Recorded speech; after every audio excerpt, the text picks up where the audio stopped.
The presidency is not and will never be the birthright of one section of this country, no matter how much propaganda they spread.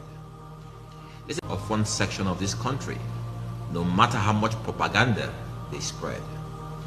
There's a lot of deliberate misinformation going on by these agents of destabilization, masquerading as a political coalition.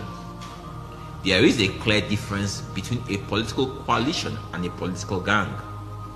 The first has noble ideals, while the gang seeks power for personal gains. What we have here today is a gang unable to survive outside political office, seeking to hijack the ADC as a means to revive their personal economies. They are truly on a rescue mission, but it's a mission to rescue themselves from the harsh economic realities which they themselves created for our nation. Family and my fellow Nigerians, I find it necessary to once again address you on the recent events within the ADC. But before I get into that, let me state the following. I am an Igbo man from Onitsha in Delta State of Nigeria. I am a full-blooded Nigerian and have the right to aspire to the highest office in the land. The presidency is not and will never be the birthright of one section of this country, no matter how much propaganda they spread. There's a lot of deliberate misinformation going on by these agents of destabilization, masquerading as a political coalition. There is a clear difference between a political coalition and a political gang. The first has noble ideals, while the gang seeks power for personal gains. What we have here today is a gang unable to survive outside political office, seeking to hijack the ADC as a means to revive their personal economies. They are truly on a rescue mission, but it's a mission to rescue themselves from the harsh economic realities which they themselves created for our nation. They accuse me of being a paid spokesperson for President Tinubu, and my response is this. It will be an honor to be a spokesperson for the president of the largest black nation on earth. But unfortunately, that's not who I am. Political jobbers who have no visible means of livelihood are always eager to tar others, but I remain unfazed. They, with the active support of their cohorts in the media, now say they are the ADC. They are not. I can call myself the president of America till I am blue in the face, but it doesn't make it so. They are offering some of the state chairmen as much as 20 million naira to resign their positions, which goes to show that their intentions are not honorable. My question to this gang is this. If you succeed in paying off all the ADC party officials at state and local government levels to resign, what next? Our constitution still doesn't allow you to assume their offices. This is the plain and simple truth. Your money will get you nowhere in the ADC. If you have to build your rescue mission on fraudulent misrepresentation, it just shows who you really are. The imposter who claims he is their spokesperson made bold to say that I am merely the former presidential candidate of the party and not a party official. His pedestrian argument is that only party officials can challenge party affairs. This is the same elitist ignorance that brought Nigeria to this point, where we believe Nigeria is only for the rich and powerful. Bolaji, please be informed that every member of our party, no matter how poor you people have made them, have a say in the ADC. This fake coalition is staging events in different parts of the country where they pay poor Nigerians to say they are decamping from other parties to the ADC. This is the typical strategy of these old politicians, and we have had enough of it. They need to sing a new song. Former Vice President Atiku Abubakar, a man whose antecedents clearly shows he doesn't believe anyone from the southern part of Nigeria is deserving of being president of Nigeria, orchestrated this charade for his personal benefit. He almost truncated President Obasanjo's return for a second term because he believed the seat was his.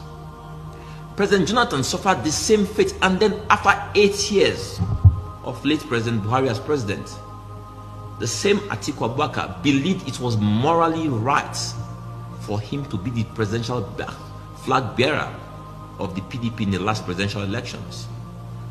This was most unjust and unfair, and led to the current disintegration of that party. He's now using some charlatans to deceive former Governor Peter Obi that only he, Atiku, has what it takes to win an election because he can get majority of the North to vote for him. This is really uncharitable of him. If the former vice president says my assertions are not true and that all he wants is a better Nigeria, I then challenge him today to publicly declare that equity demands that the presidency should stay in the South for another 6 years. He can then support any Southern candidate of his choice. He will never do this. But if he chooses to continue on this slippery slope, I want to reiterate that the ADC is not for sale, and it's not an old people's home. We are a party that believes Nigeria needs fresh faces, fresh ideals, and fresh ideas. This current political war is the war of the old for the old. It's not our fight. In the ADC, Nigeria and Nigerians will always remain our objective. Thank you, and God bless. I'll now take your questions. Thank you. It's a good question. First and foremost, let me say this. The people we're talking about are not members of the ADC. Yesterday, we all saw former Vice President Atiku resign from the PDP almost 2 weeks after they came and they said they were part of the ADC. As I speak to you today, former Governor Peter Obi is still a member of the Labour Party. If we look at what's his name, El Rufai is still a member of the SDP. Former Governor Rotimi Amechi is still a member of the APC. So the people who came together to say that they are forming a coalition and they are taking over the ADC are people who belong to other parties. They are not in the ADC. They just came to cause this upheaval in the ADC. So if you're in my shoes, am I supposed to watch people who are not members of our party go through someone who claimed he was the chairman, even though he was not the chairman, and say they've taken over the party structure to prosecute their political ambitions? Absolutely not. I came into a party of common Nigerians who were in that party, even though they had no visible person in that party, but they still stayed in that party because of what they believed were the possibilities of that party. Should I not defend these people? Should I look the other way so that so-called big men, so-called powerful people can come and say, you know what, we'll take this party, we use it as a structure to then fight the sitting president? Or should I defend the interest of a party that made me presidential flag bearer? The honorable thing to do is to stand and fight. I'm fighting for all party men and women of the ADC. Said that the lower court's ruling removing Nwosu saying that Nwosu not chairman was in error. We then went to the Supreme Court. In their media briefing, I saw the state chairman of Kogi State, and I want you guys to investigate this. The state chairman from Kogi State, who was removed twice in the last 1 year by this same Nwosu, letters were written to INEC, investigate this, coming to say that they had been planning this coalition for 18 months. If they were planning coalition for 18 months, the same Kogi State chairman signed an agreement just 2 months ago with Nwosu and INEC and the ADR person resolving their issues, and yet he made bold to tell Nigerians that for 18 months they had been planning this coalition. They are presenting a tissue of lies to Nigerians to justify what they try to do. But I'm telling you today that these people have no hold on the ADC. Their hold on the ADC is just in the realm of the media. But the ADC as a party currently has no chairman because of the lacuna Nwosu created. We expect now that INEC will give us guidance on how we go about our conventions, because our constitution never envisaged a situation where we will stay without an NWC. It never envisaged this kind of situation. So only the courts and INEC can give us guidance on how we can create this. So what these desperate people saw was this lacuna, and they felt, oh, this is a party. After all, if you remove the four parties, APC, PDP, Labour, and NNPP, right? This party came fifth in the last presidential elections. So it is the next best thing to hold on to prosecute their agenda. And that's why they came to this party. I doubt if you knew the ADC before I came to the ADC and joined the ADC and ran under the platform of the ADC. Most Nigerians didn't know the ADC, but then they knew the ADC because I defeated Kingsley Mohalo in the primaries. Then people got to know the party. And as such, I'll tell you this. Yes, ADC is popular but there's a difference between popularity and notoriety. Nigerians are talking about ADC, the party that seeks to upstage the president. And Nigerians are talking about ADC as being the front for a coalition. Mind you, we have always been in the forefront of opposition. But the difference is why a lot of people won't hear about the ADC's opposition is that our position comes with proposition.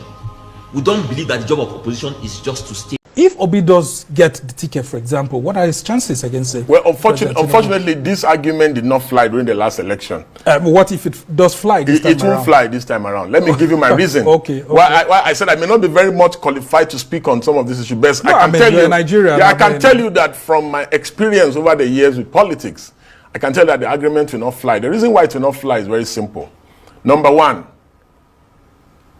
critical stakeholders, political stakeholders in the northern part of the country, they largely determine the outcome of election in this country, likely prefer Bola Ahmed Tinubu, who has 4 more years to do.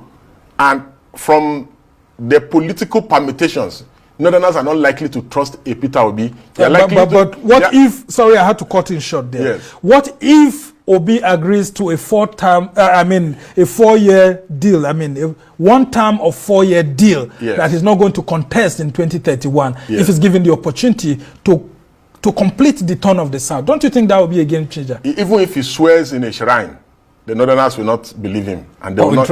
I don't see them also supporting him or voting for him. That's just it's an unpleasant truth. But the truth is still the truth. Isn't Obi a Nigerian? No, he's not Nigerian enough to be listen, what I'm saying is that, you see, after the Goodluck Jonathan experience with Yaradua, the northerners are, the northerners, they are the most politically savvy in the country. Politics is like mathematics. You can actually predict these outcomes. And it's like algebra. So after that experience, northerners are not going to trust a southerner who is likely going to do an 8-year term versus a Tinubu who is just doing 4 more year term.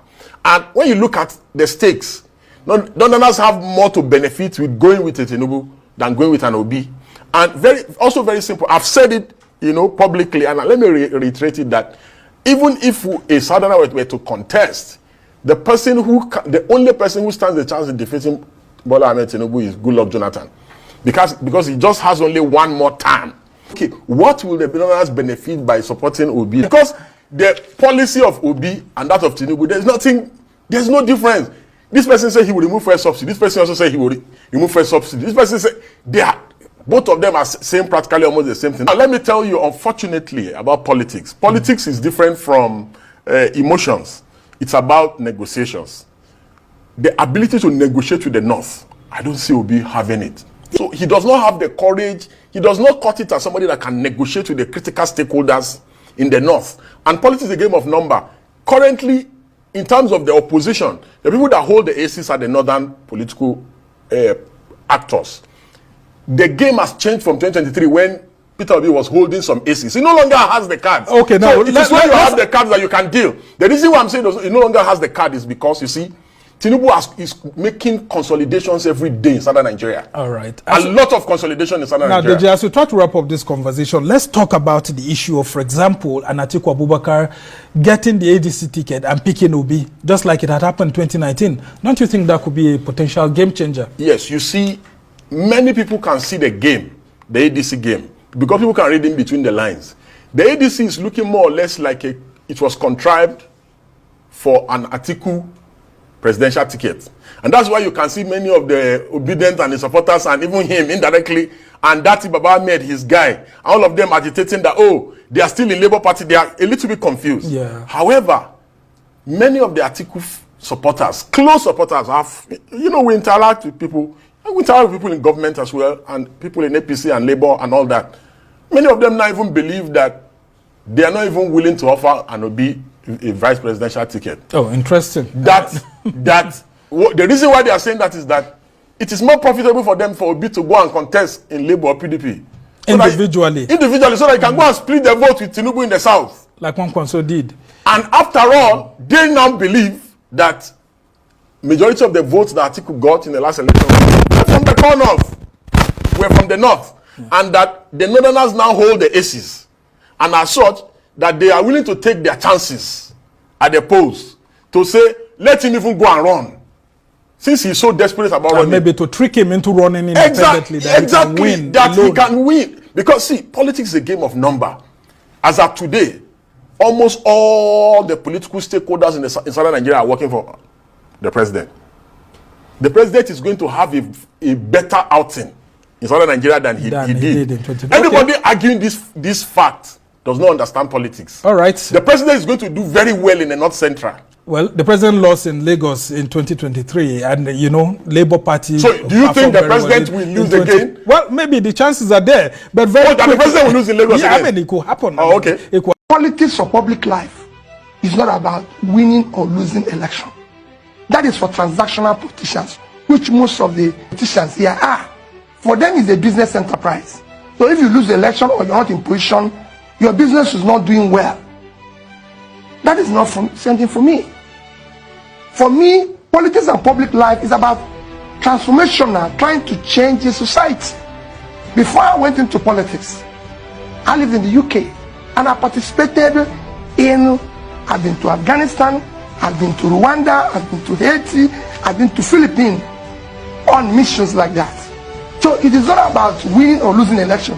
When I was a governor and there was an earthquake in Haiti, I went to President Jonathan. I said, I want to go to Haiti. And he said, why? I said, I want to go and help them to rebuild. They just have an earthquake. And he said, when? I said, I'm leaving in 2 days' time. I've even withdrawn my son from school. We are going to Haiti. Go and ask the Nigerian ambassador in the Caribbean then. Go and ask the police people. As I knew the Nigerian police even worked in Haiti. Go and ask them. I was in Haiti for 1 week helping them to rebuild. Hilary Okeke, Bob Manuel, the actor, went back when I raised about $200,000 for them to help them rebuild. So this is what I used to do. Since I left office, I visited over 150 schools, hospitals, everything. I've been to schools in Sokoto, Nasarawa, Kogi, every part of Nigeria. If you ask Tambawal, he will tell you that I was in Sokoto. He gave me the car to take me to a school in the border of Nigeria and the other country. I asked me, what did you say I come to visit schools? Let me even come home to what is very... On the 10th of this month, I was in Good Shepherd Hospital in Enugu, run by Bishop Chukuma. On the 11th, I was in Philomena Hospital in Benin, big hospital run by the Catholic Diocese of Benin. On the 17th, I was in Holy Ghost Hospital and the School of Nursing in Emekuku in Owerri. 2 days ago, I was in Madonna School of Nursing in Umuahia. All these places that I visited, I've not spent less than 1.5 million trying to help. If you look at my life between the time I was in office and today, you can't see any difference. I'm saying, let's raise the politicians who practice it the way it's practiced all over the world. You don't need to be in office. Being in office might help me to do more. Hello and welcome. My name is Magnus Oraka, and this is Woto TV. Have you ever been out with the guys and you are relaxing and then all of a sudden you noticed a fly in your drink? Yes, I know I have. But for purpose of this analogy, I'd like you to listen to me very, very carefully. Now, the most obvious reaction that any sane person would do is to pour the glass of drink away. But for purpose of this analogy, I'd like us to ask some question. How did the fly get into your drink in the first place? The most obvious answer to that question is that you went to an unclean environment where flies dwell. So to have avoided flies getting in your drink, obviously is to avoid such dirty environment. Now the next question is, suppose you still want to drink from the glass. You probably want to drink from the top because obviously the fly will sink to the bottom of the glass. You want to drink the top and throw the bottom away. But that would be disgusting. Now, the best way to remove the fly is to get another glass, turn the part that can get into the new glass, and then throw the remaining away. But in all this analogy, we believe that the fly has to go. Now, if we take this analogy and prorate it into the current situation we are facing in Nigeria, we have a fly in the system. Now, let's say the system in Nigeria is a glass of beer and Tinubu is the fly. Then we know that we have to remove the fly from the drink. Now, how did the fly get into our drink? It's because we created a dirty environment. We created a dirty system. If we didn't go to a dirty environment, we wouldn't have had a fly getting into our drink. So in the case of Nigeria, we have a system that is very, very bad. We have a system that has made it possible for criminals, pedophiles, thieves, robbers, liars, cultists, and all shades of human demeaning characters getting involved into governance. And they need to be removed. Now, it will be difficult for these leeches to be removed if we have people that eat flies. Of course, if I eat groundnut and there's groundnut in my beer, I'll drink the beer and eat the groundnut. If I see cashew nut in my beer and I eat cashew, I'll drink the beer and eat the cashew. So what we have is a system of people that eat flies. That is why we still have the likes of Tinubu as your president. Like I said, people are saying to remove Tinubu is difficult. I really don't. That is an overrated statement. Removing Tinubu from government is not difficult. First, you must ask, how did the fly get into the drink? The fly got into the drink because we went into a dirty environment to have a drink. So how did Tinubu come into government? Because we had or created a system that is dirty to allow the likes of Tinubu to get into power. So how do we remove the fly? Very simple. We must first understand what is sustaining Tinubu in governance. What is sustaining Tinubu in governance is purely religion and tribalism. So the next obvious question is, how do we get around religion and tribalism? Unfortunately, religion and tribalism is something that has chewed deeply into the very fabric that defines us as a people. Fortunately too, we have many people who have their senses intact. Now, it is these people that will understand that we have to speak. For a very long time, people with sane mind are not talking. We have sold into narratives that makes us feel disillusioned to the extent that we think the problem is insurmountable. Removing Tinubu is not a difficult thing.